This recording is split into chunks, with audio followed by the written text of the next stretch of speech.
So, good evening, folks. Back here live once again.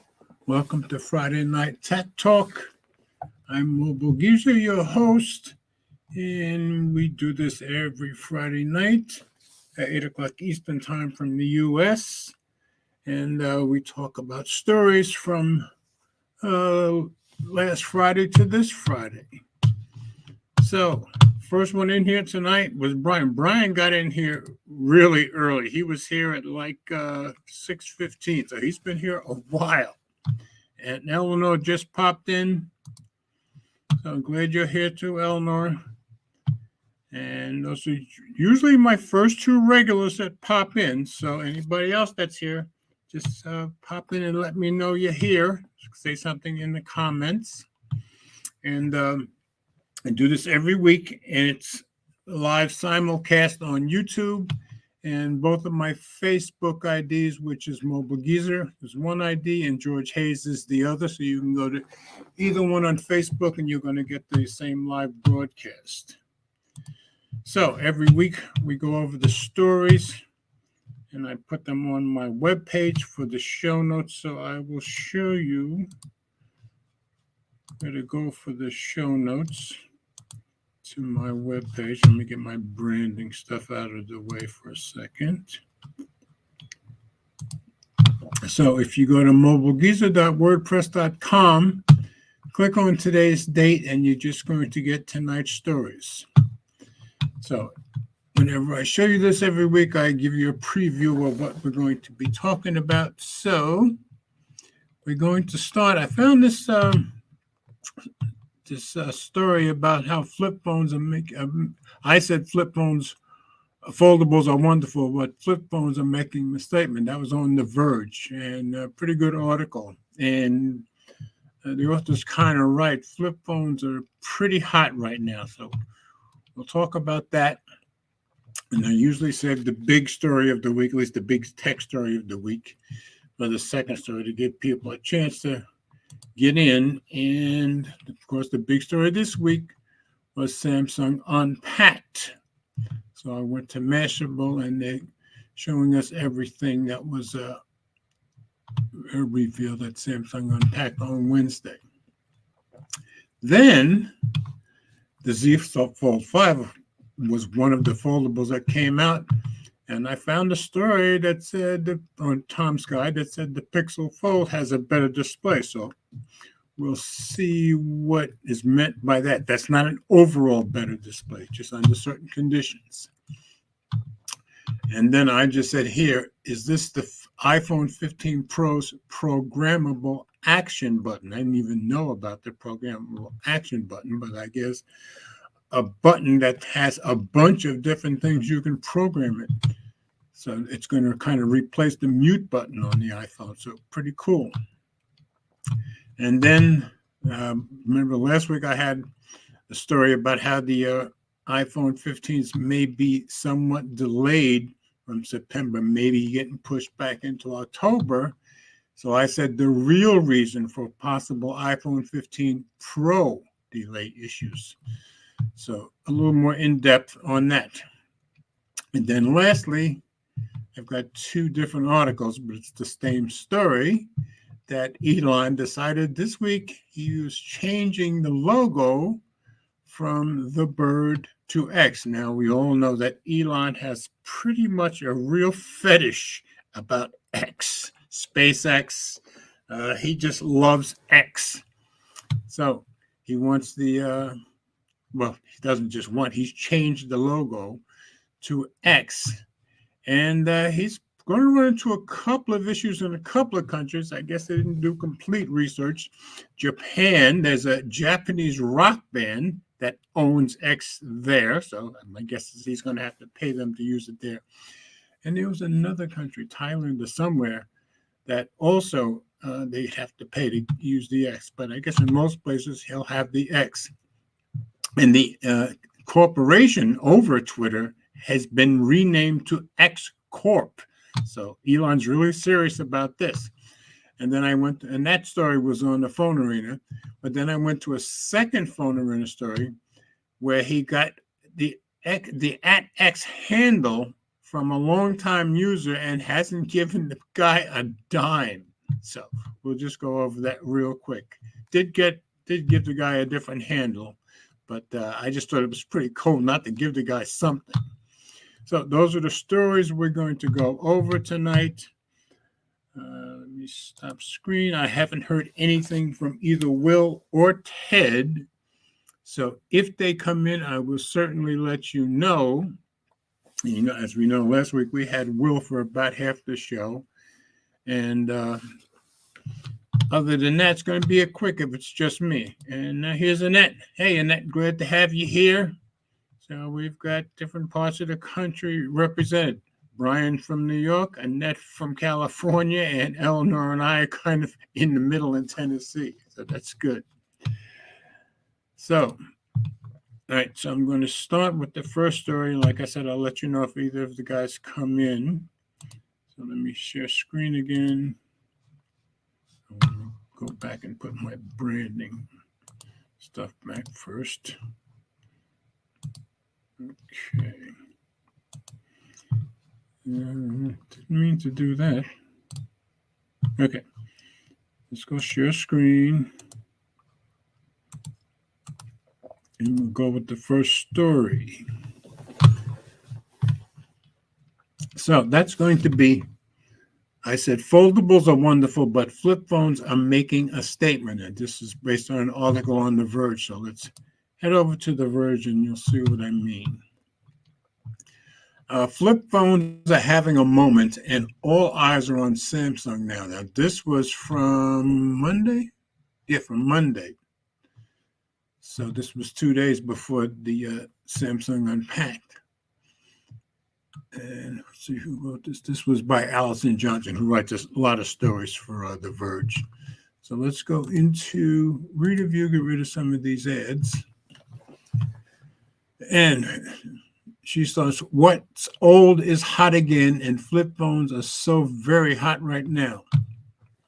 These phones are a far cry from the phone that you mastered T9 texting on in college. Today's flip phones are garden variety 2023 smartphones that happen to fold in half, plus a screen on the front cover. They've been making a kind of comeback over the past few years, but until now, they've existed in the shadows of their bigger, pricier fold-style counterparts.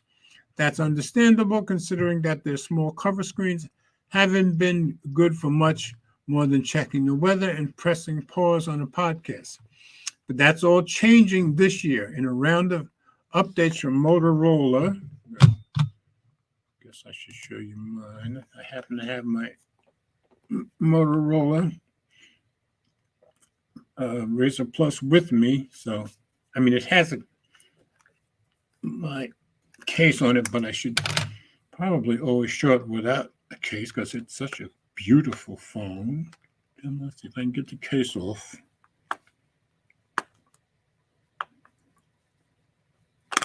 Okay. And of course, I did get the color that everybody loves, the magenta. And it does have that leather backing on the back. So it's pretty cool. But what she's talking about now, you have actually useful front screens. And I guess Motorola was first, and now Samsung has caught up. So back to my story. All that's changing this year in a round of updates from Motorola, Oppo, and very likely Samsung next, which we know is true. Cover screens are getting much larger and way more useful, and that's a big deal. And keep in mind, this was Monday. Samsung will likely announce its 5th generation Z Fold 5, Z Flip 5 this week at Unpack, which they did, which has become its annual summer foldable fest. They'll be thinner and lighter than last year's models. That's what TM Rowe told us anyway. And will both likely use new hinges, which they do, that fold totally flat.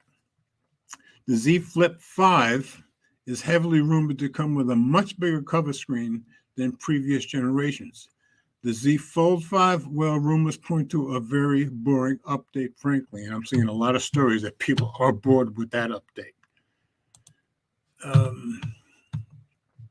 Don't get me wrong. Fold style phones are having a good year too.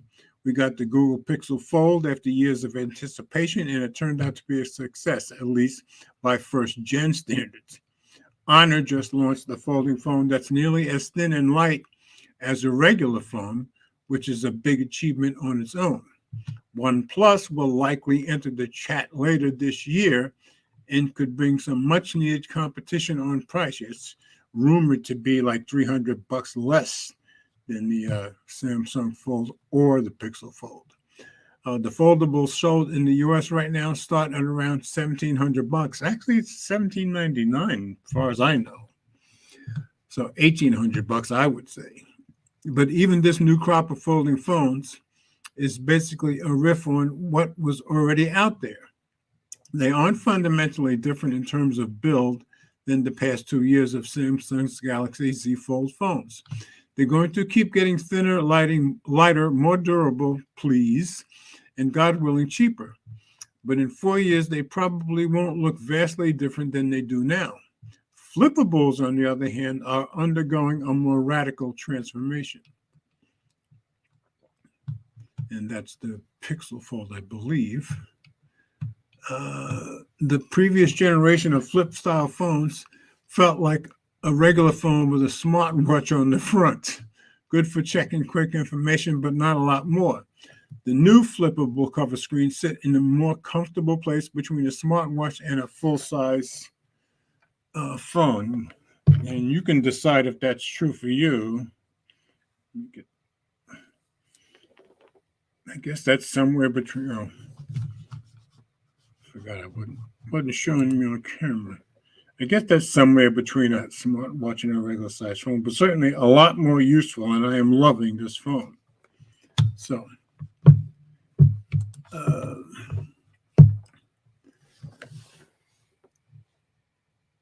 on the other hand,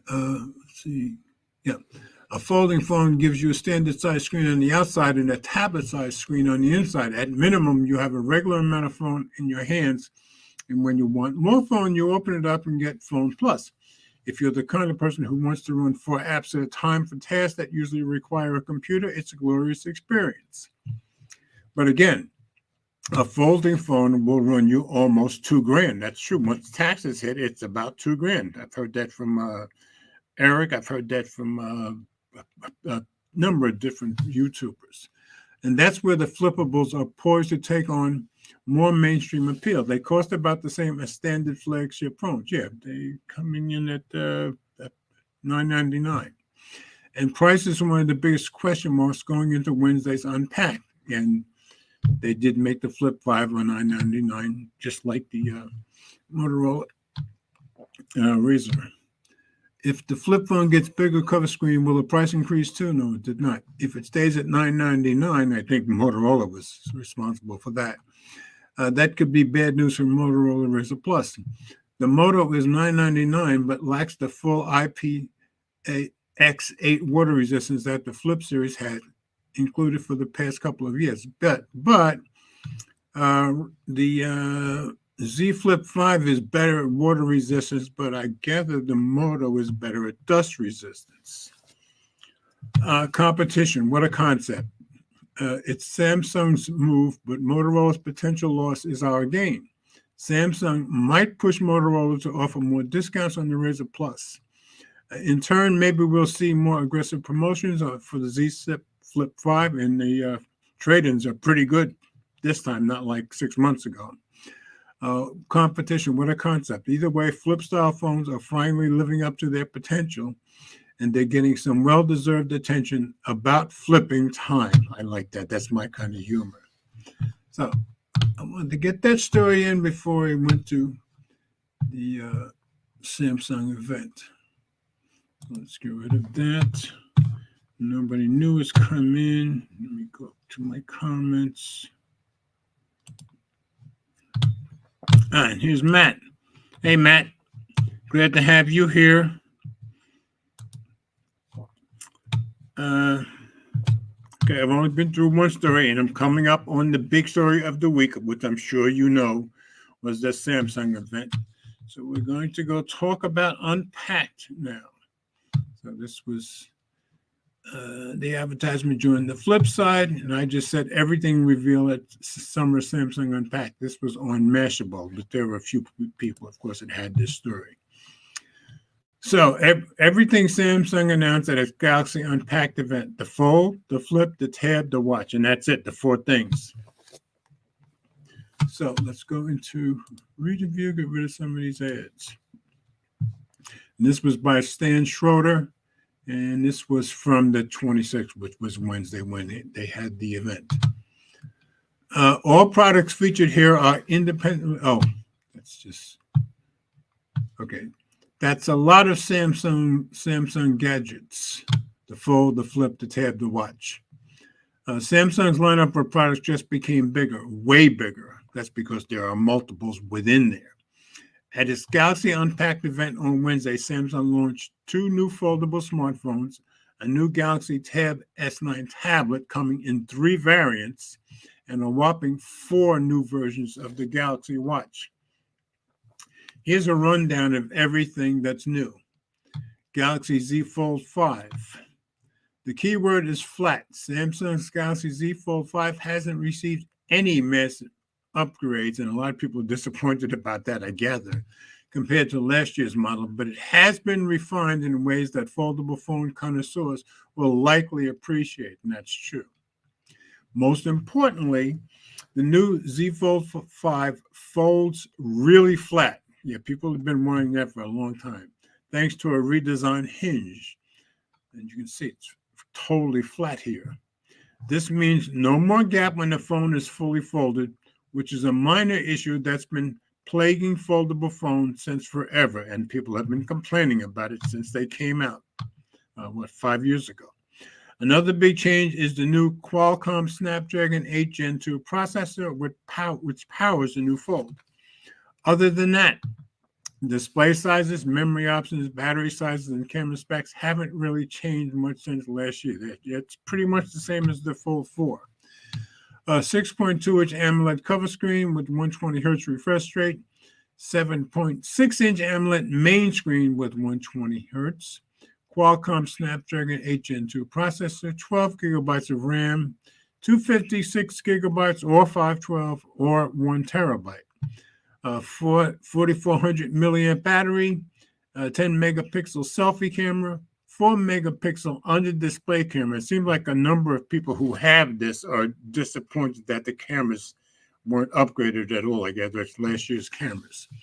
Rear triple lens array, 50 megapixel wide angle lens, 12 megapixel ultra wide, and 10 megapixel telephoto lens. As we said, not bad, but not exactly revolutionary either. And that's kind of what everybody is saying about the Fold 5. And people are much happier with the Flip 5. Galaxy Z Flip 5. Unlike its bigger brother, the Galaxy Z Fold 5, Samsung's more compact foldable, the Galaxy Z Flip 5 did receive one very important upgrade, which you can see the screen here, which will also make it instantly recognizable as Samsung's new flip phone. Yeah, it certainly is. The new Galaxy Z Flip 5 has a much larger 3.4-inch AMOLED cover display. Sure, it's only a 60 Hertz display, unlike the inner 6.7-inch AMOLED display, which has a 120 refresh rate, but it's a big upgrade from the tiny display on last year's Z Flip 4. And let's see, I downloaded a picture. Let's see if I can find it, of the 2 flips next to each other, the Razr and the Galaxy. So let's see if I can go find where I put that. Okay. So I want to show you guys this. See if I can stop screen for a minute. Let me go present again, share screen, window. So on the left here is the Razr, as you can tell by that red color, which is the same as mine. And on the right, and on the right is the Z Flip 5.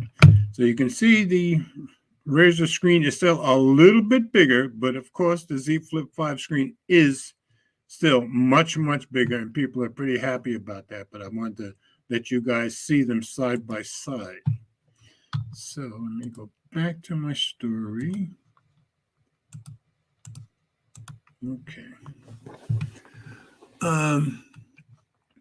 Okay. The new cover display is bigger and funkier.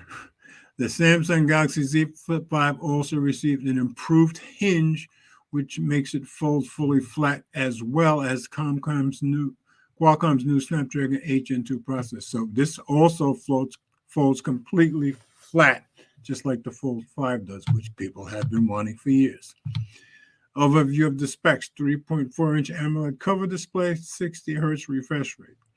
6.7-inch AMOLED inner display with 120. We just talked about that. Qualcomm Snapdragon 8 Gen 2 processor, 8 gigabytes of RAM, 256 or 512 of storage, 3700 milliamp battery, 10 megapixel selfie camera, rear dual lenses, 12 megapixel ultra wide, 12 megapixel wide. And yes, that cover display is slightly odd in shape. As you can see the shape here. But we think it'll make it stand out from the pack even more. That's probably true, making it super desirable among the folks who simply must have the latest Samsung phone. Now we'll talk about the watch and the Classic. Now, of course, I have the Watch 5 Pro, and I thought about getting the 6 Classic because it has the bezel once again, but I looked at it and I could trade in my 5 Pro. I'd still end up spending $179, and it's just not enough difference for me to want to spend that money. So I'm probably not going to get any of the new phones, and of course, I'm not going to get the Flip 5 because I have the Motorola Razr. So I decided that when I ordered the Razr, it was one or the other. So let's talk about the watches. Watch 6, Galaxy Watch 6 Classic.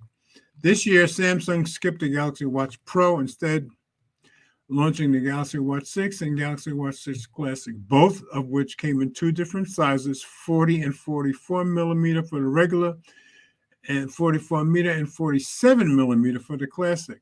So that's good. Samsung's new Galaxy Watch 6 lets you get smarter about your sleep. So it says, I don't use any of my watches for the sleep tracking, but I guess a lot of people like that. The bezel has shrinked a little on the Watch 6, while the Watch 6 Classic has a rotating bezel, which is nice if you're into, well, rotating bezels, which I was, but I just don't see it as enough difference to make me want to go out and buy it again. New sleep and fitness features have been added this year, including sleep coaching. I don't even know what that is. And a new personalized heart rate zone feature should help users create optimal workouts. My problem is I already have optimal workouts. Hey, Louis is in here. Glad to see you, brother. Thanks for dropping in. Appreciate it, sir. Okay, we're talking about the stuff from Samsung Unpacked, of course. Okay, here's a quick rundown of specs. Watch 6, 40 and 44 millimeter variants, Classic 44 and 47 variants, 2 gigabytes of RAM, 16 gigabytes of storage, up to 40 hours of battery with always on display turned off. So 30 hours with it turned on. At least they're honest about that. All right, and the last thing they announced, Galaxy Tab S9, Tab X9 Plus, and Tab S9 Ultra. And they're costly, but I gather if you're into tablets, these are pretty worth the price and pretty much the best you can get, I would think. Samsung's most powerful tablet has been updated as well, most notably with the new Qualcomm Snapdragon 8 Gen 2 chip, but also with new dynamic AMOLED 2x displays, as well as IP68 water and dust-proof rating, first for the Galaxy Tab S. That's pretty cool, I think. Which one is your pick? Oh, yeah, when we get down to the expensive one, it's amazing the cameras they have on that thing. Though they share a similar name, the 3 tablets do vary in specs quite a bit. Yes, they do. The Tab S9 has an 11-inch display, a single 13-megapixel rear camera, and a 12-megapixel selfie camera, which I think is all you would expect from a tablet, but it gets better with the others. An 8,400 milliamp battery, and it weighs 498 grams. It starts with 8 gigabytes of RAM and 128 gigabytes of storage, though it can be had with 12 gigabytes of RAM and 256 of storage, which can be further expanded via micro SD cards all the way up to 1 terabyte. So, next one up, Galaxy Tab S9 Plus has a 12.4-inch display, so much bigger. Two rear cameras, 13-megapixel main and 8-megapixel ultra wide. So I don't know that I've seen a tablet before with 2 rear cameras. A 12-megapixel selfie camera, 1090 milliamp battery, and it weighs 581 grams. Also comes with 8 or 12 gigabytes of RAM and up to 512 gigabytes of storage. Further expandable via micro SD cards, up to 1 terabyte of storage once again. And Ted's here. Ted, I'm going to hold for a minute till I get through this last paragraph. Finally, the Samsung Galaxy Tab S9 Ultra has a massive 14.6-inch display, so much bigger. A dual 13.8 megapixel rear camera and dual 12 megapixel self. So 2 cameras on the back, 2 cameras on the front. Never saw a tablet with that.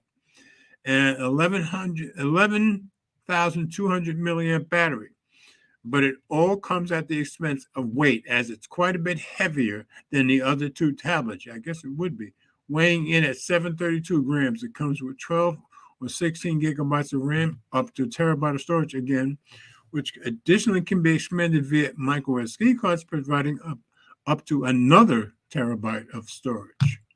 So that's everything that was announced. Let's get Ted in here. What's up, brother? Can you hear me?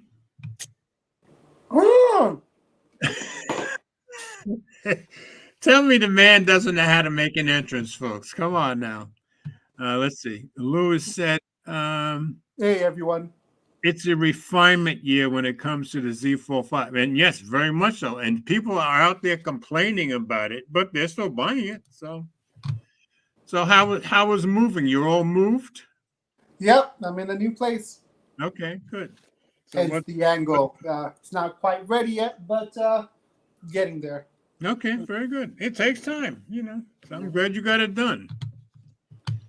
Eleanor says hi. Hey, Eleanor. So now your commute on your bicycle, is it closer to work or further from work? It's the same distance, pretty much. Oh, same distance. Okay. Okay, just wondered.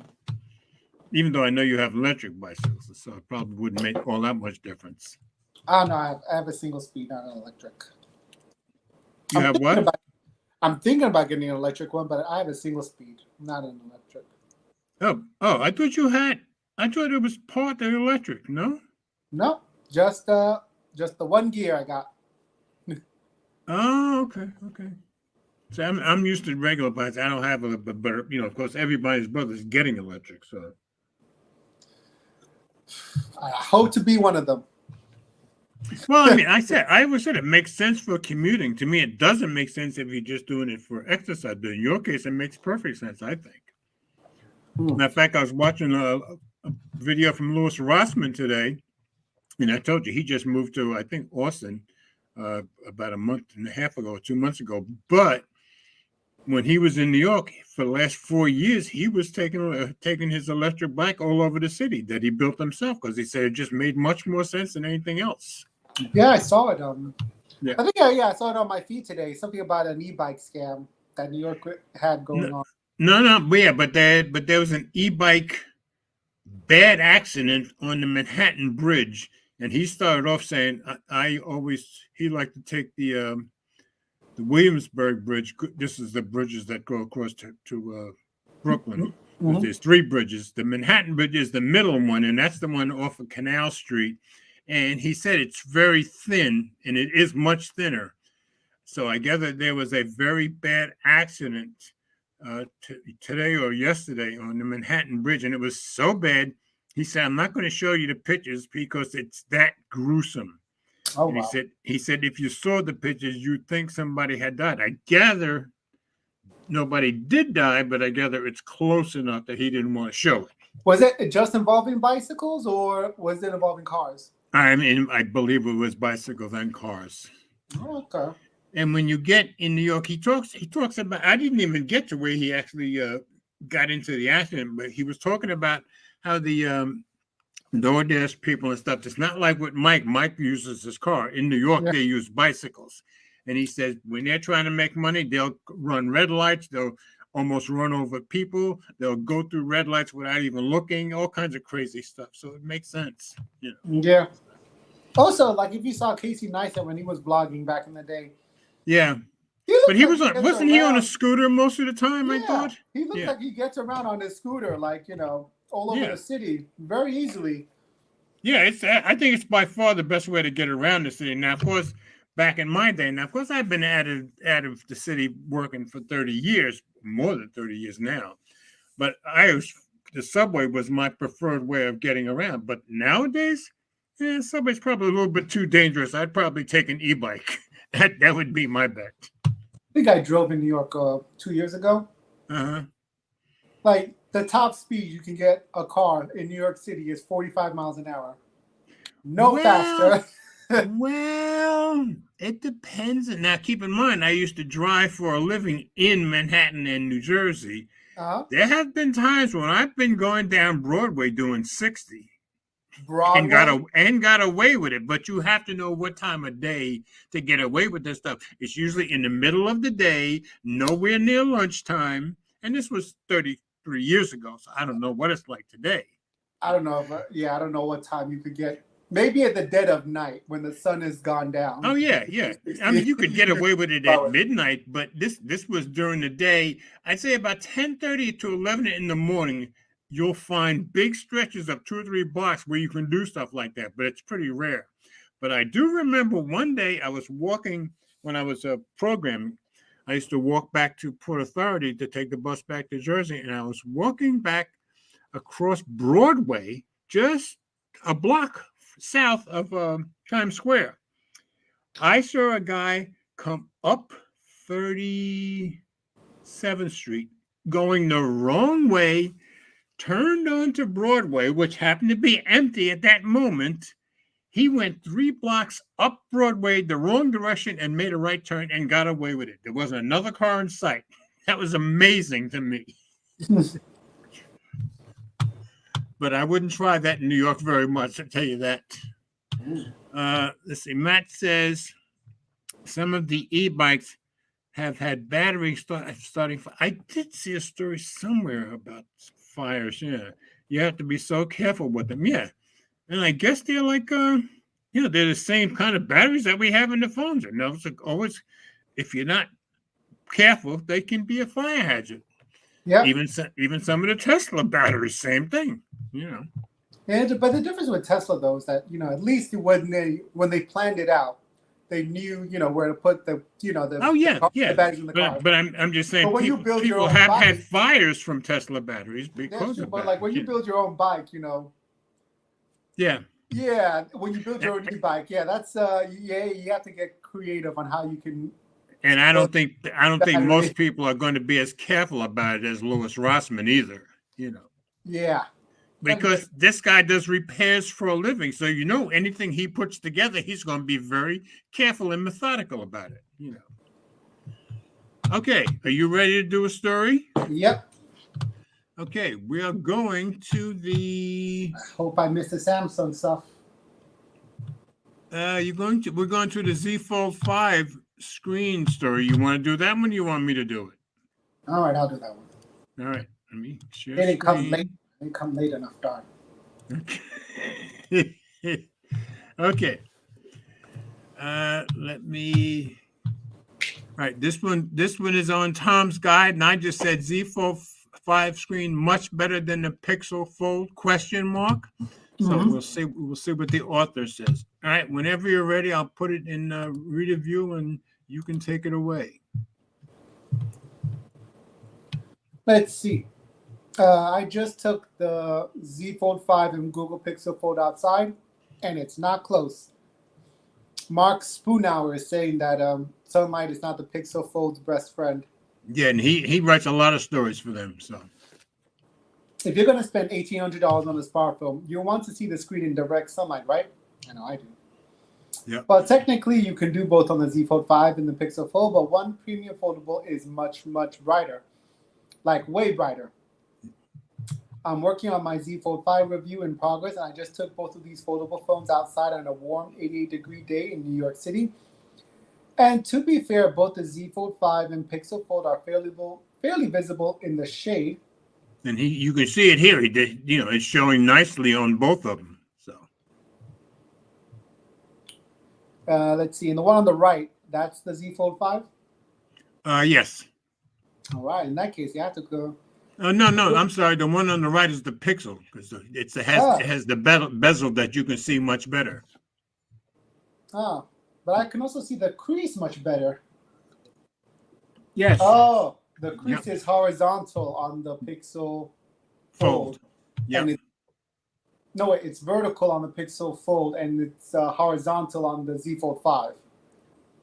Is it horizontal? I mean, the way he has the phone set.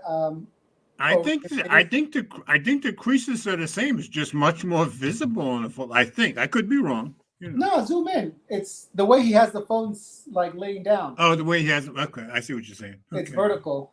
Yeah.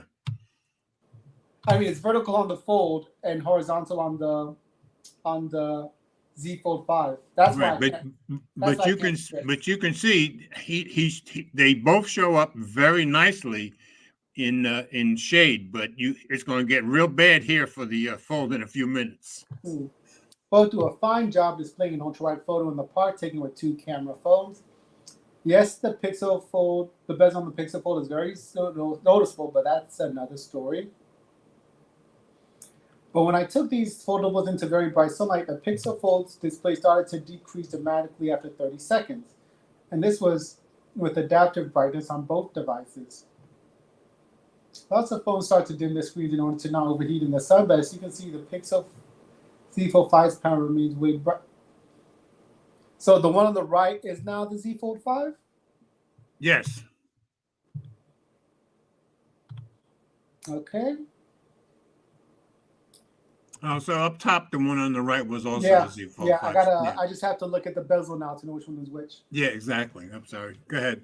In fact, it almost looks like the Pixel Fold screen is off. Just to make sure this wasn't a fluke, I let both phones rest in the shade and try it again. So, and you can see that very much in the first picture. I mean, it looks like the screen is just about off, but after he let them rest in the shade a little bit, you can see the Pixel coming back. So, according to the Google, Pixel Fold is rated for peak brightness of 1,450 nits, while the Z Fold 5 inner display is rated for 1,750. We'll be performing lab tests to back that claim up, but it looks like these numbers are legit. Still, I think there's something else is going on here. The Pixel Fold is aggressively dimming the brightness after hitting its peak. I asked Google about this behavior during my initial interview, and here's what I got. To protect the longevity of the screen, the higher brightness range for outdoor visibility is only enabled for a limited time, after which the user can continue to use the phone with normal brightness, and the higher range will automatically be available again after a short timeout. The bottom line is that the Z Fold and the Pixel Fold have very good displays, but there's a clear winner in direct sunlight. I'll have more to say once I completed my Z Fold 5 review, and we've updated our Z Fold 5 and Pixel Fold face-off with an overall winner. So it's just, I think, Google was just too aggressive about, protecting it in the sunlight, and it shows. Yep. They want to, my Pixel 7 is aggressive when it's out in the sunlight. Oh, really? Okay. It's doing everything it can to not overheat. Right. It seems to do it very easily now. That's funny because my Pixel 7 didn't have much of a heating issue, but my Pixel 5a, and I know some of the Pixel 6s also did, so it makes kind of sense. So I guess Google's just very touchy about it, and they're going to do whatever they can to make sure it doesn't happen. So just interesting. Okay. I mean, even when I'm on Google Maps and I'm driving. Oh, really? Yeah, the phone will automatically sense that I'm indoors, and it will change it from it'll change it into dark mode so that less heat is generated. Really? On Google Maps. So I haven't had anything like that happen with me, and I use my Pixel 7, working for enterprise sometimes with Google Maps, but my phone is already set to dark mode. Maybe that's why I've never seen it. I don't know. So, all right, going to continue on down. Nothing new in the comments. So I just thought that was a good story to let everybody know that, yes, the displays might be great, but you probably want to know about that in the sunlight, especially Samsung seems to be so much better, and they're the same price. So I wrote this. I said, is this the iPhone 15 Pro's programmable action button, which I didn't know about until I found the story. And this was on Android Authority. This, I think, is very cool. So the irony of this is on Android. An Android article talking about iPhone. It's never going to get lost on me. Oh, okay. The irony of I just think an Android publication talking about iPhones, so it's not going to be lost on me. Yeah.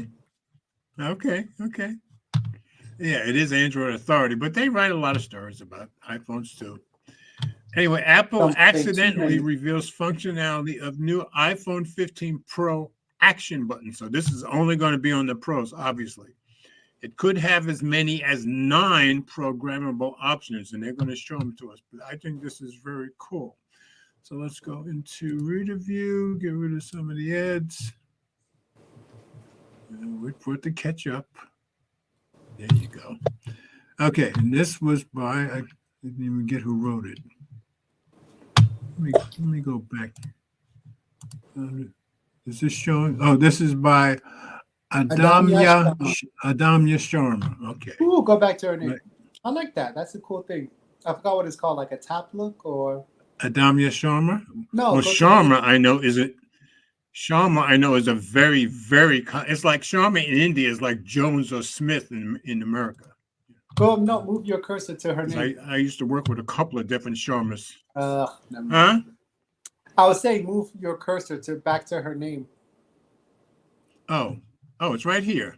No, you have to get it off reader view. No, you can see it. You can see her name right here. Just the first thing here. Adamya Sharma. Trust me. Get it out. Get out of reader view. You'll see what I mean. Then go to her name.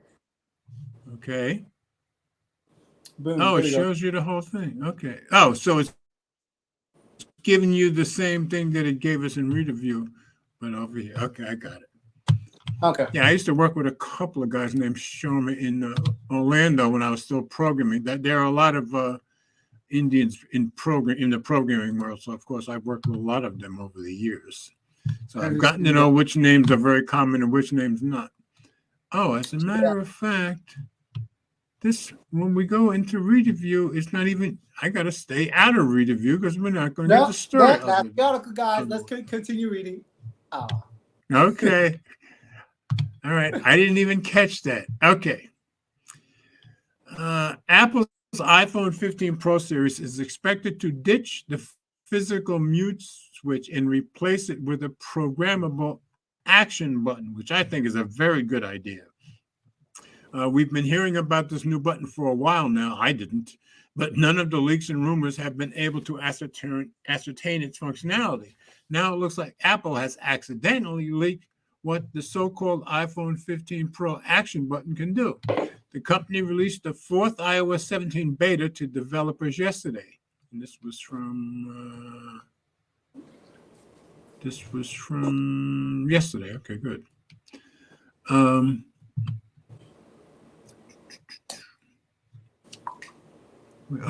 And code snippets found in the software reveal the action button on the iPhone 15 Pro and iPhone 15 Pro Max could have 9 different functions. These include the following: accessibility, A possible option to allow users to quickly assess accessibility It's features everything in like Control assistive Center. touch.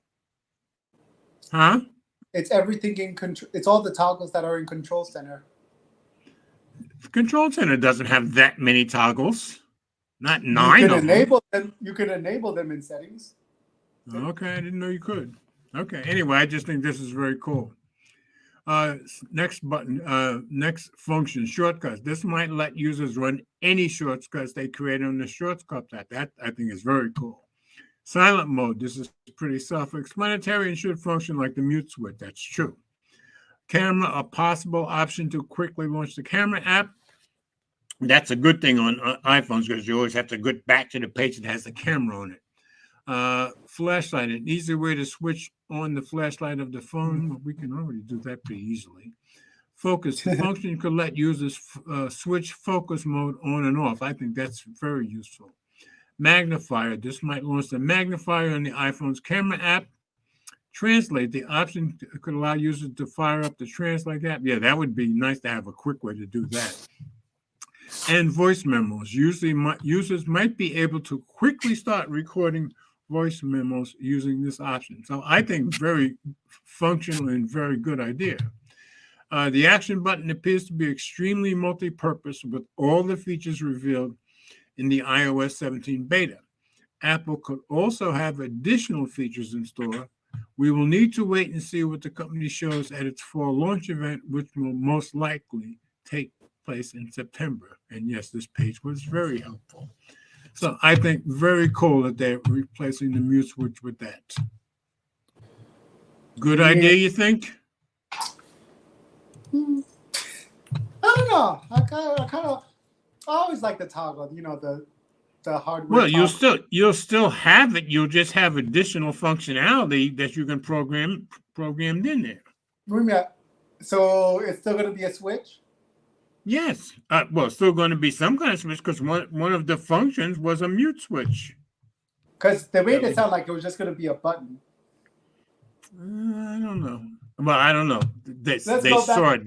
Nobody has showed it to us. Let's go back to the article. We can see. No, look, they're calling it a button. Oh, no, you're right. You're right. It does say button. It does say button, not switch. Yeah, you're right.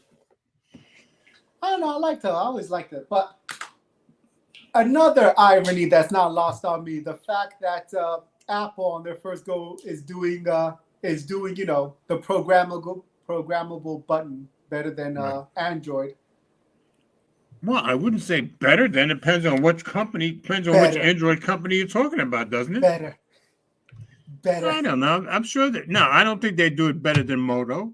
No, I don't. I disagree. And I don't. And I don't think they do it particularly better than nothing. As a matter of fact. Moto had a action program. Yes, and Moto Actions has been there for a long, long time. Matter of fact, I think even where was it? Even this expensive Moto has programmable action. Let's see, Moto Action. Where's the extra button? No, it's not a button. It's you have to go into the settings to find it. So it's a software. That don't count. It's software. Yes. They don't count, George. That don't count. Do you stop? We were talking about hardware buttons. Moto's been doing that kind of stuff better than the only other one that had a button that did it better, and I think did it better than Apple was OnePlus because their silent switch had 3 different settings. That's true. They had a bit nicer slider switch, and I always thought that was better than Apple's. But no, every time on Android, whenever they put a programmable button, it's always the Google Assistant. And if they let you... Well, that's true. That is true. And your only option was to disable it. That's it. Yeah, that is true. And that is bad. I have to agree. So, yeah, Apple's first go around with the programmable button. I think they're doing it for a hardware programmable button. I think they're doing pretty good then. I know. I think they're doing pretty good. I thought it was very functional. Oh, Renz. As in better than Android. Renz, as always, thank you so much, sir. And I know you're busy, but you always come in and you always pop in and drop something on me. Thank you very much, sir, as always. I hope you have a beautiful, wonderful weekend, and it's not too bad at work. Oh, and for the record, you have up to 8 software options on the control center on iOS. Are there 8? Okay. Yeah, that you can like enable or disable in settings. Yeah, I've never done anything but seen the 4, so I've never even tried to turn on anything else. So, But yeah, it's kind of cool. But yeah, it's gonna be. I like it better if it was done on Android. But yeah, for iPhones, I don't know. I think I'd like the Switch to stay there. I think I kind of like the whole idea. Anyway, we'll have to wait and see. Now, of course, I don't know whether I'm going to even be getting a new iPhone. And again, it's going to have to be the Pro, which is the more expensive. So we'll have to wait and see till that time comes. Matt says, Moto allows you to program the power. That's right. Moto does allow you to program the power button to a degree. I forgot about that. No, it doesn't. You're gonna argue with Matt? You get to double tap it to launch the camera app, and then if you softly tap it, you get no. There are Moto actions. You can go in there and program it to do different functions. You can change those functions for that power button. No, you can't. Yes, you can. I've done it myself. If you double tap it, it just gives you another. You can change it to something else. I've done it myself, and that was 4 or 5 years ago. What did you change your power button to then? I don't remember what I changed it to, but I remember going in there and changing it and testing it to make sure it worked, and it did work. Oh, you can change it to launch the camera app. You can change it so that you have to double tap it to launch the camera app, stuff like that. You didn't know any of that? Well, I should ask you, when's the last time you had a Moto phone? When I gave you yours back. No, okay, of your own, I meant. But yeah, most Androids do that. Double tap. No. Moto has been doing this for years, and no other Androids was doing it at all when they started doing it. Yes, and Matt just said multiple presses. You can make it one press for one thing, 2 presses for something completely different, and 3 presses for something completely different. Moto has had that for years. I did not see that on that Moto Edge, George.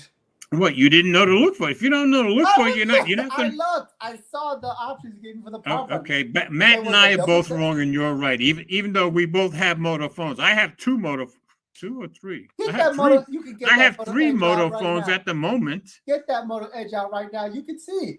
How can I get the Moto Edge out right now? I'm not at home. Oh. Okay. I don't do these broadcasts from my house. I do these broadcasts from Eleanor's house, which I thought you knew. Fine, get the Razor. Get the Razor. I bet you the Razor would be so different. Let's see what the Razor might be different, but let me see. Let's see if I can find. I'm looking for Moto. All I saw was double press for the camera. I can't even remember and softly press to get the quick menu. What did I say it was? Moto. Oh wait, here's Moto apps. Additional edit settings in the app.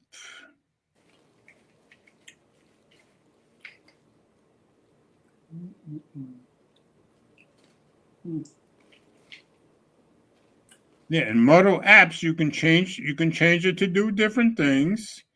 You can open by default. What else? But yeah, I don't think it's going to be the same one here as on the other ones. On the cheaper ones, you're going to have more options. All right. Save it for yeah, that's one thing Mike has always loved about the Moto phones too. And Mike and I have both had a lot of Moto phones, and like I say, I have 3 of them right now. So, yeah, Matt says Moto X is old, right? Yeah, this kind of stuff has been around since the Moto X, so we're talking 5-6 years at least, you know. And Moto was doing it when nobody was doing that kind of stuff. So, all right, we're going on to, where are we going? We're going to the delay issues. The delay issues. All right, you going to read that one? Yeah? Yeah. All right, this was on Digital Trends. And this is kind of a continuation from the story I had last week telling you that there were going to be some delay issues, but now we have more information.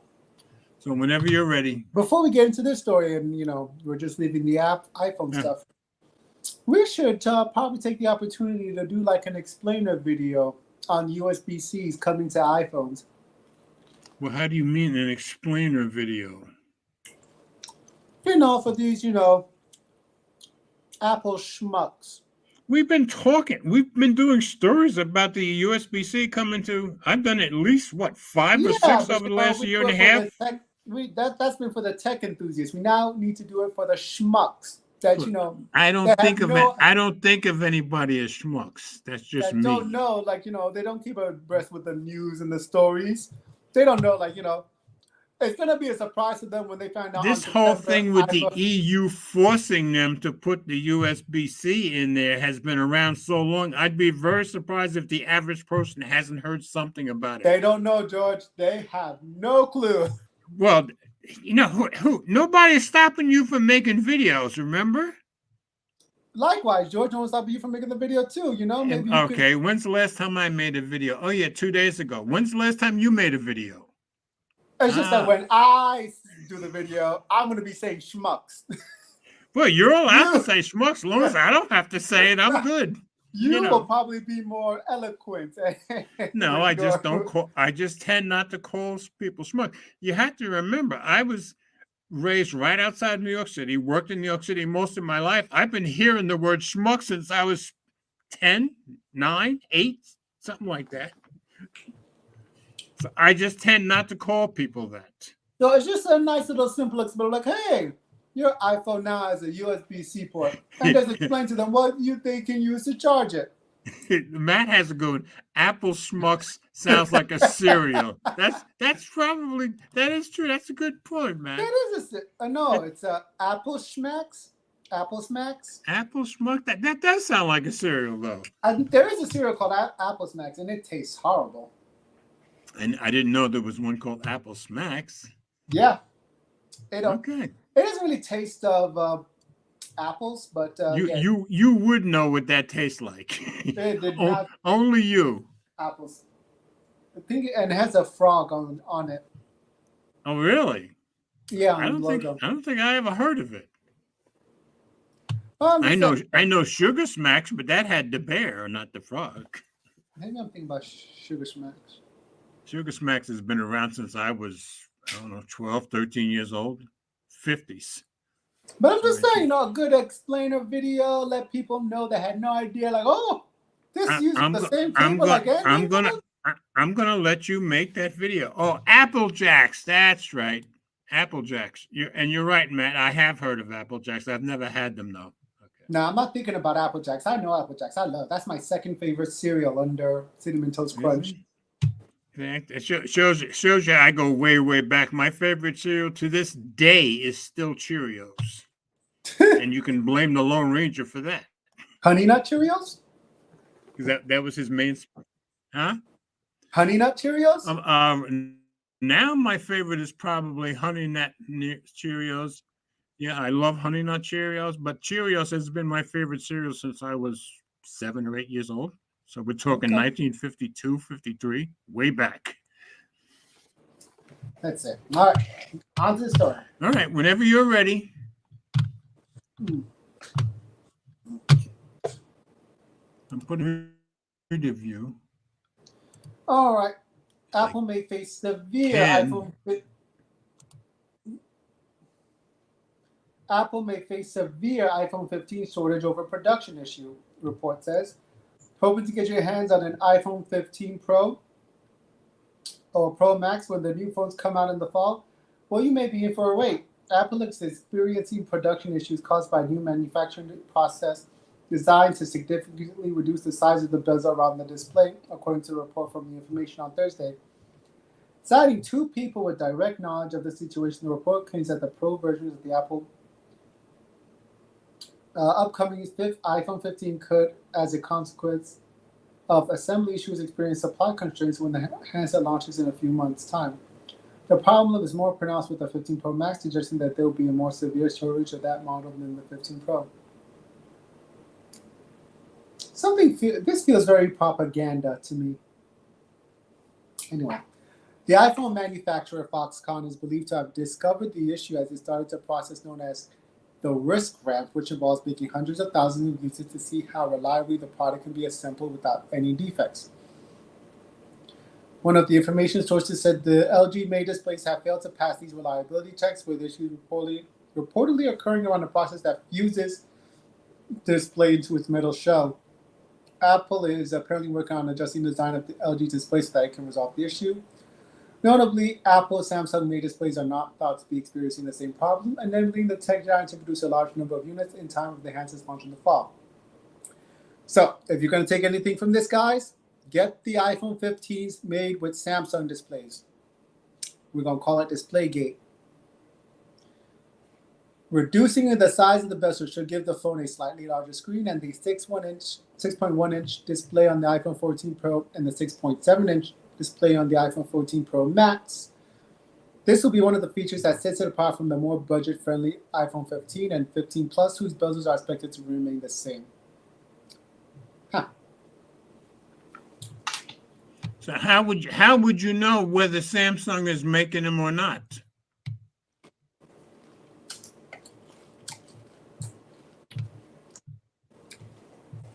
It's like Chipgate, remember? It's like what? Chipgate. Chipgate, George. Chipgate. Oh, very good. That's my kind. You're eating one of my favorite chips too. But yeah, Chipgate. I don't remember Chipgate. I think it was the iPhone 7. I don't remember Chipgate. There were chips fabricated by Samsung, and there were chips fabricated by who's the other TSMC? Yeah, TSMC. And the ones with TSMC were performing better in the sense that TSMC, that's all TSMC does worldwide. That makes sense. So the TSMC, fabricated chips in iPhones were getting better battery life, and just performing a bit better than the ones made by Samsung. And the reason being because the ones from Samsung were smaller than the TSMCs. Oh, well, that makes perfect sense then, doesn't it? Yeah. Yeah. So I guess in this particular instance, it feels like history is repeating itself. So yeah, one way you knew for Chipgate was that, I think the Verizon, the iPhones made to go for Verizon, they were guaranteed to get the TSMC to get TSMCs, iPhones. Okay. But yeah, for this one, I don't remember any of this. It's interesting. But I don't know. I don't know how people would know which. Yeah, I don't know how you'd know either. For the displays. I guess you could probably look it up on the internet and figure it out, I guess. Hopefully you get to see your serial number, and then but you'll know it after the fact because you get the serial number once you open the phone. Yeah, that's true. But there are probably ways to find out which batch goes with which numbers. Anyway, Matt says Apple will lose money going to the standard port. They charge other manufacturers for use of the Lightning designs. That's true.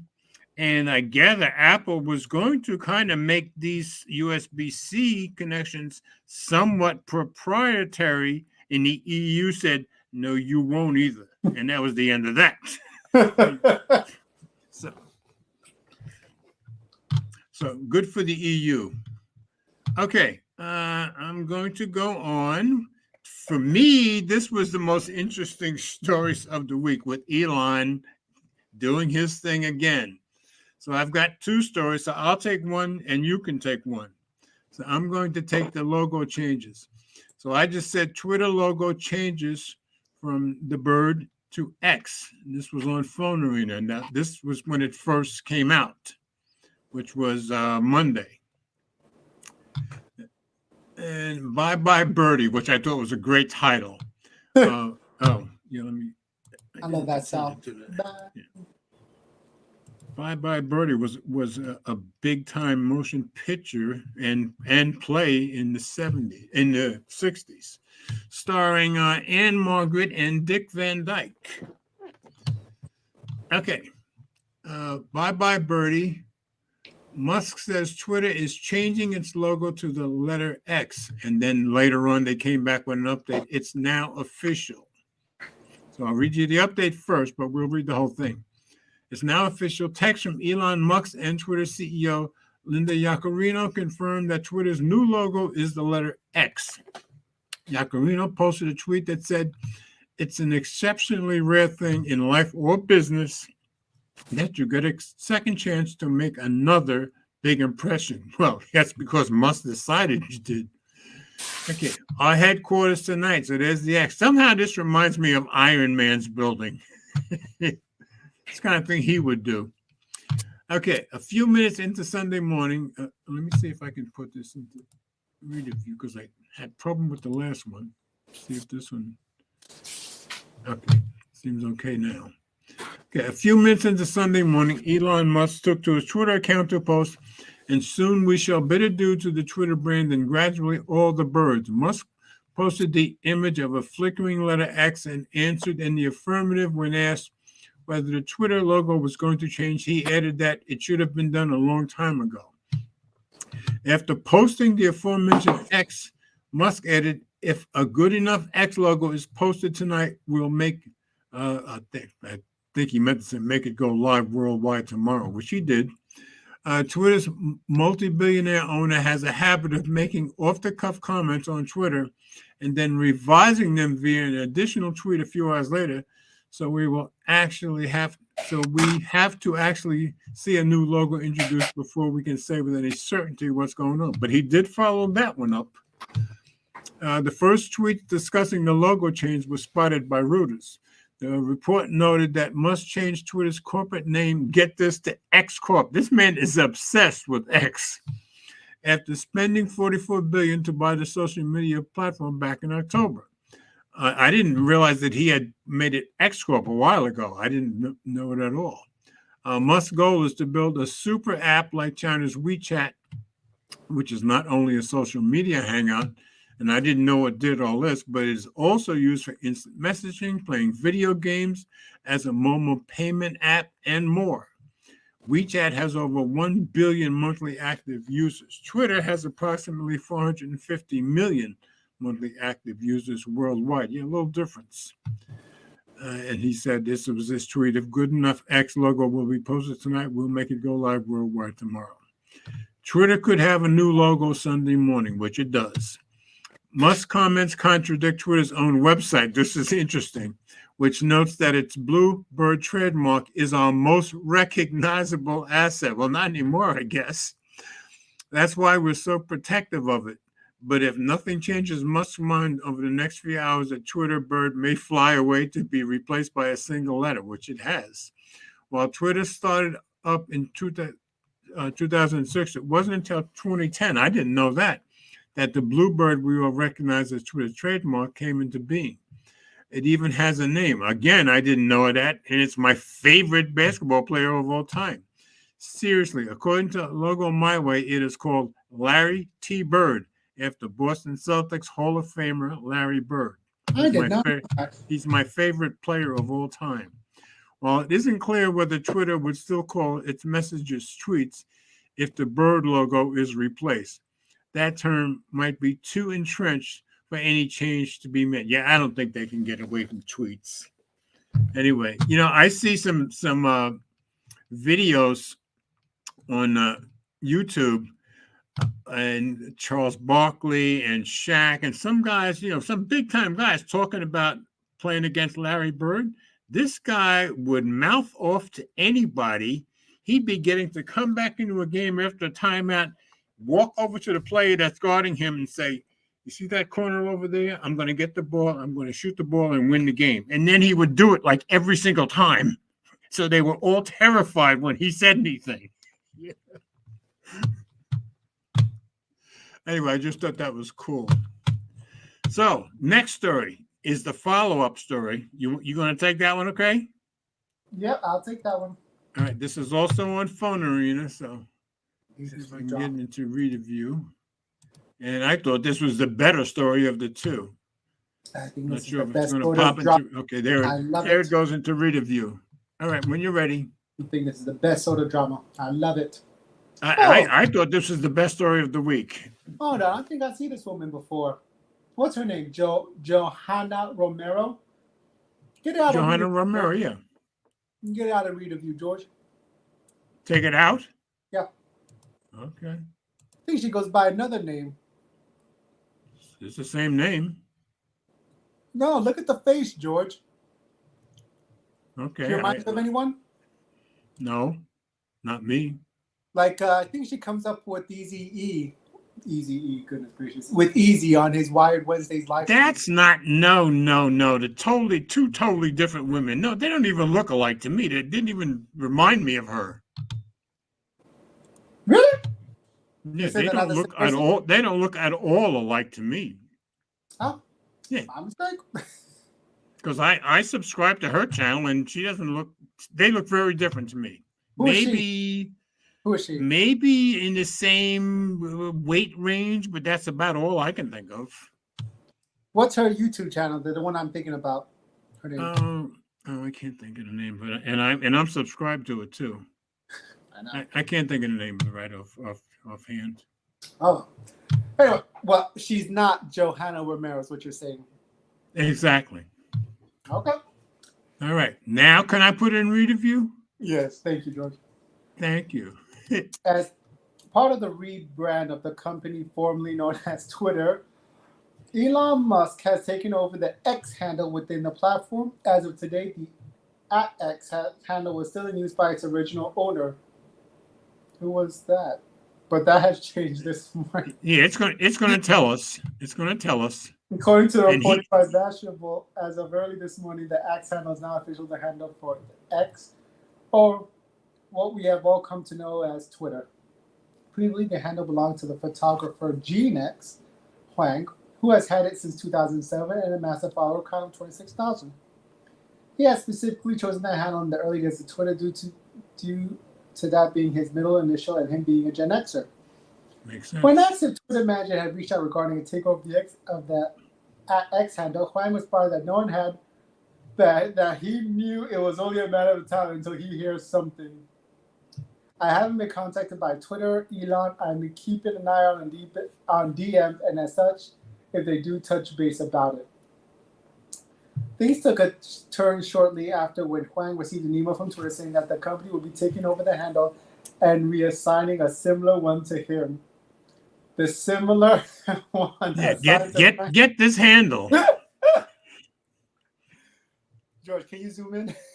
Can you hold control on your keyboard and then just move the scroll wheel? Oh, the scroll wheel? Yep. That's not. Oh, wrong way. Yep. Okay. Now you got to go down, though. Now you got to go down. Yeah, I know that. I didn't know.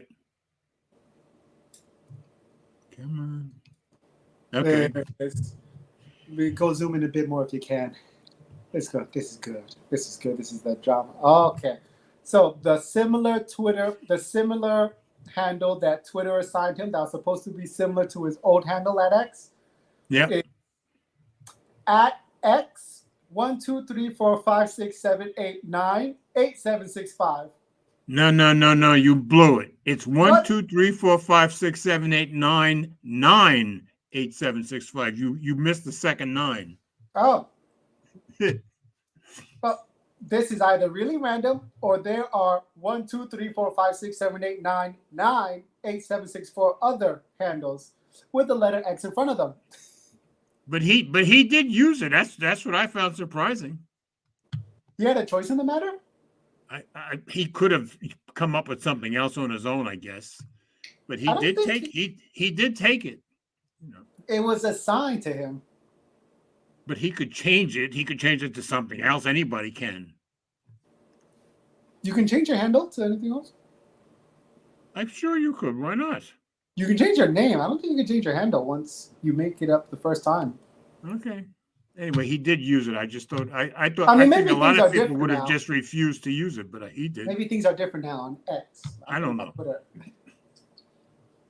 This is let's see. Huang also clarified that there was no financial compensation, but there was an offer to provide him with some merch and to meet with management if he so chooses. Yeah, he said they're taking a lot of heat online for being so chintzy and cheap. However, Huang seems to be taking things to try and has begun to use his new handle. Musk's takeover of the X handle is the latest in a series of moves that he has made to rebrand Twitter. Since his acquisition of the company, he has made a number of changes to the platform, including introducing a new version of X Blue, that adds a verified checkmark. It will be interesting to see what other changes Musk makes to the platform in the future. But you're misconstruing. It shouldn't be called X Blue. It's the logo that has changed, not the name. Twitter is still the name. Oh, the logo is just X now? Right. The logo is X. But look at the title. It says X, formerly Twitter. Yes. But that's misconstruing. It's still Twitter. And nobody has changed it to anything but Twitter that I know of. But I didn't realize that he had changed the overall company name to what I guess must have happened months ago. Let me see what we got Gary. Hey, Gary, didn't even know you were in here, brother. If Threads get to trending topics and direct message, X will be O as in over. That could be true. Thread certainly needs a trending topics. Some kind of trending topics, that's for sure. I've been trying to remember to post everything that I post on Instagram and Facebook and Twitter on Threads, and I've been doing pretty good with it lately here. So that's our last story. And so if you go to twitter.com, okay, I see your point. They still say join Twitter today. Yeah, it's still called Twitter. I haven't heard anything about him changing the name from Twitter to something else. He just changed the logo from the bird to the X. I guess he got tired of giving people a bird. Oh, I couldn't resist that. But Twitter actually never had a policy, or I think it was actually they discouraged it selling your handles. Even though they knew it happened, like when the businesses wanted to buy users. Yeah, I'm sure it did. Yeah, I just found it amazingly cheap that they didn't even give this guy something. I just found that amazing. Then I did say to myself, well, maybe that's why he's one of the richest men on earth, because he's cheap. I don't know. I mean, I think it's one of the terms and conditions that they can take it if they want to. I'm sure it is, but it's just in a guy in his position, you would just think he could do better. That's all. I think, in terms of the handle that he gave him, not the handle. As far as give the guy some money, man. Give the guy some money. The guy's had it for, 15, 16 years? Long time. Or at least give him like a year of Twitter Blue for free. Oh, no. If you were going to give him Twitter Blue for free, do it forever, not a year. Okay. You're one of the richest men on earth. Give the guy something. He's giving you something that you value, obviously. And he's had it 16 years. That's funny. It is. That's why I thought it was the most fascinating story. And I have a lot of respect for Elon, and I look up to Elon. I just thought this was a very bad look, even with all his questionable decisions that he's done with Twitter, I think he's lost half the value of it since he bought it. A lot of his decisions, it's worth like half of what it was when he bought it. Do you think Elon can pull it off though? Yes. Do I think Elon can make it come back and be more valuable in the end? Yes, I do. The question, George. I think he will make it come back and make it more valuable. That wasn't my question, George. Okay. Do you think Elon can pull off Twitter being the WeChat in America? Yes. What? Yes. What? You asked me. Okay. Here's my opinion. And I've said this for years, the smartest man in America, bar nobody, and there's a lot of smart people who agree with on this, is Thomas Sowell, 93 years old, still writing books. He's writing a book right now at 93. That's This will the be African American economist, right? yes, and he's like 93. He's writing like his 39th or 40th books right now. This is how productive he is. I've said for years he's the smartest man in America, and a lot of other people think so too. There's a saying about Thomas Sowell: if he's in any think he's room, living in the he is UK. automatically the smartest man in the room. Doesn't matter who else is in the room. And number two, to me, is probably Elon Musk. Just my opinion. I don't know. Thomas Sowell at least understands human behavior. I'm not sure Elon does. Do you know why Thomas Sowell understands human behavior? Because economists understand human beings better than anybody on earth, and they always have, and they always will. Nobody understands humans the way economists do.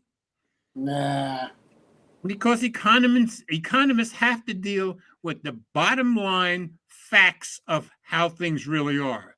And that's how you get to know what people are like. That's why they know people. Before Walter Williams died, he was probably the second smartest man in America, and he was Thomas Sowell's best friend, and he was poor and black, raised poor and black too. And his wife used to say to him when they came home from a party, "Do you always have to show you're the smartest one in the room?" That's But the that's point what is, these guys are like. I don't know about, it's going to be about smarts to get people, Americans, to just get on board, to just use one messaging platform. I'm not saying it has to be about smarts, but it does have to be. If they're going to resist it, then it's going to have to be about, can he outsmart them and get them to go for it? Well, yes, I think he can. I think Elon can. I think Elon can outsmart almost anybody. Almost anybody. He can get a whole nation to get on board one messaging platform. Yes. I'm not saying they're going to stop using it. I didn't say they were going to stop using every other platform. But do I think he could get it to be the platform? Yes, I do. It's one of the most contentious things, hardest markets on the app space. It may be. Instant messaging and payments. That's probably true. That's probably true. But who do I have faith in? I'll take him to anybody else by a whole lot. I don't know. There's a lot of problems along the way. I getting to Mars. I think he can solve Gary, you're asking the wrong person, because I'm a born again believer and I believe in God. And I have said for years, and I will say it till the day I die, you can believe in luck or you can believe in God. The two are mutually exclusive. Because if God's in control of absolutely everything, then there's no such thing as luck. Well, what if God makes you someone to be lucky then? God doesn't need luck. He just makes it. There's no such thing as luck where God's involved. If a toothpick gets thrown away somewhere on earth 100 years ago, God knew about that. He knows everything. There can be no luck where he's involved. The two are mutually exclusive. It's one or the other, not both. And Gary, you're probably right about that. I might say you're absolutely right about that, but I'd say give Elon 10 years and he'll succeed. It's going to take a while, but I'd say give him 10 years and he'll succeed. I'm saying 10 years from now, if he wants X to be the number one platform in America, it'll be the number one platform in America. You're saying Elon is going to be able to get these Apple schmucks to download, to use another app for instant messaging besides iMessage? I didn't say maybe some not. But overall, I'm just saying I think it'll be number one above everybody else. He set a pretty high bar. He said the WeChat of America. You're talking about a guy who became one of the richest people on earth. I think that set a pretty high bar too, but he achieved it, didn't he? Yeah, do you think you or I could set a bar of becoming the richest person on earth and achieving it? I don't think so. Neither you nor me. No. Okay, that's what I'm saying. When he decides to set a high bar, who's going to stop him? My guess is nobody. They say past performance isn't an indicator for future They say that, but I totally disagree. Evidence is evidence.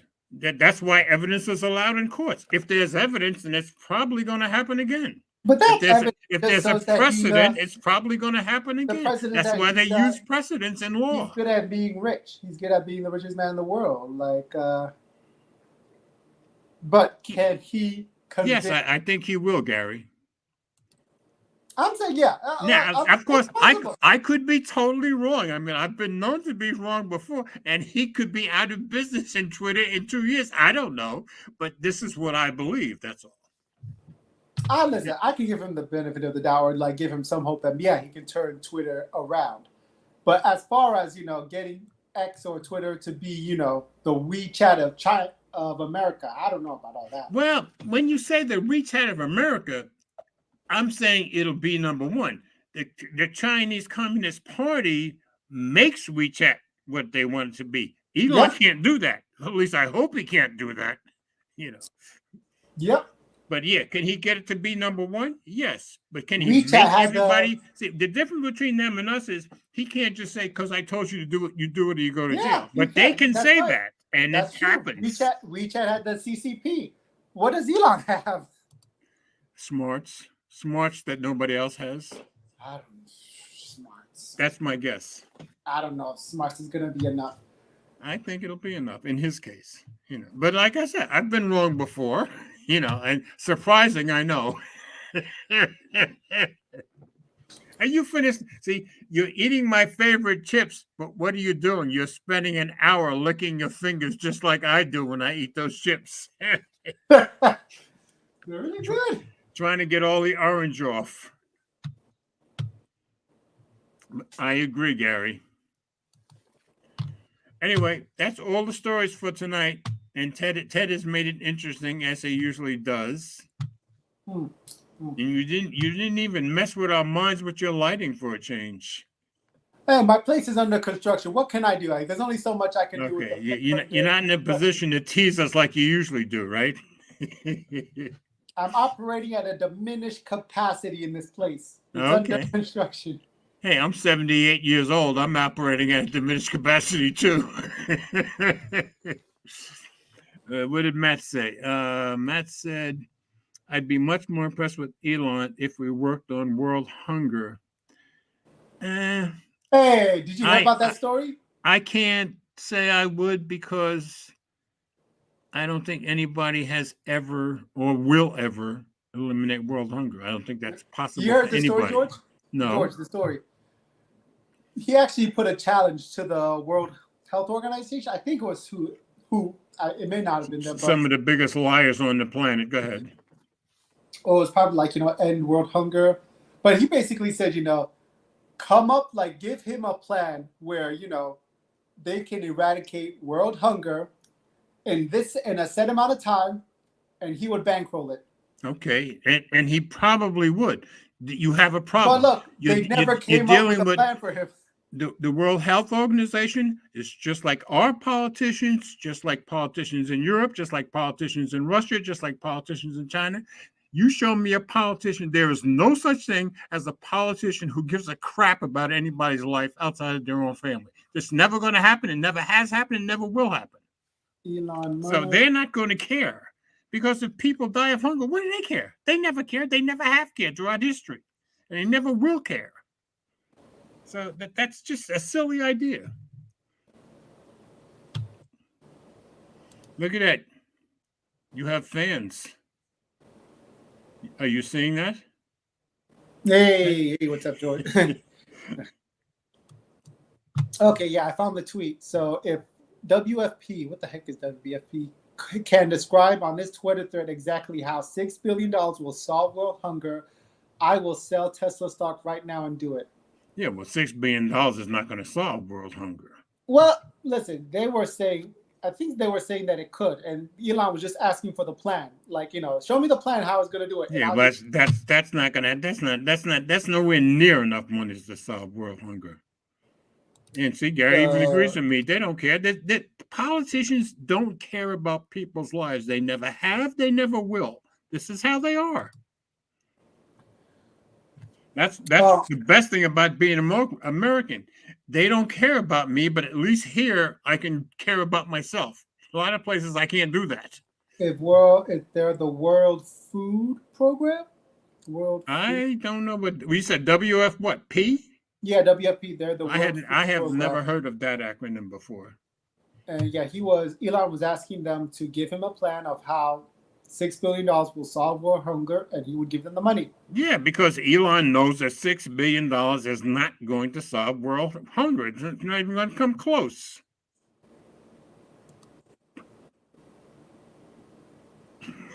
Very good, Gary. Now that's a Gary comment right there.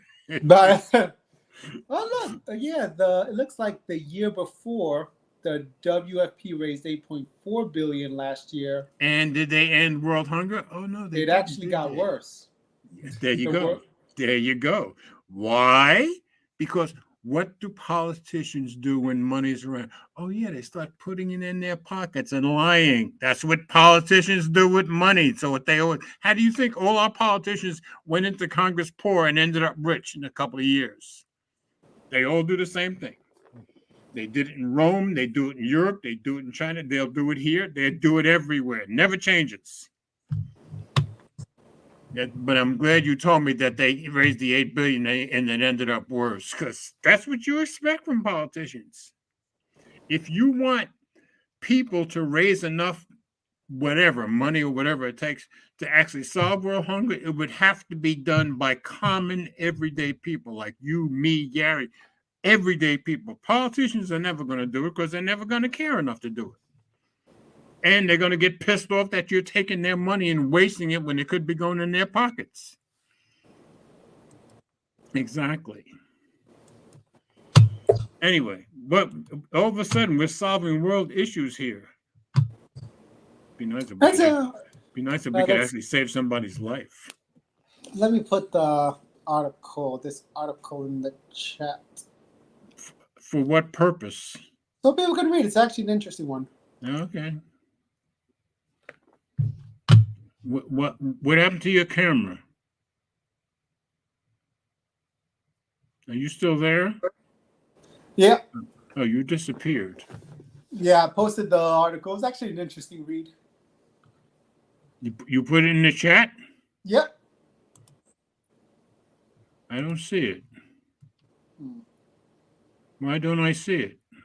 Maybe because I'm not allowed to put links and things. Oh, yeah, that's probably true. Yeah, I'm in charge. If you send it to me in private, I'll put it in there if you want.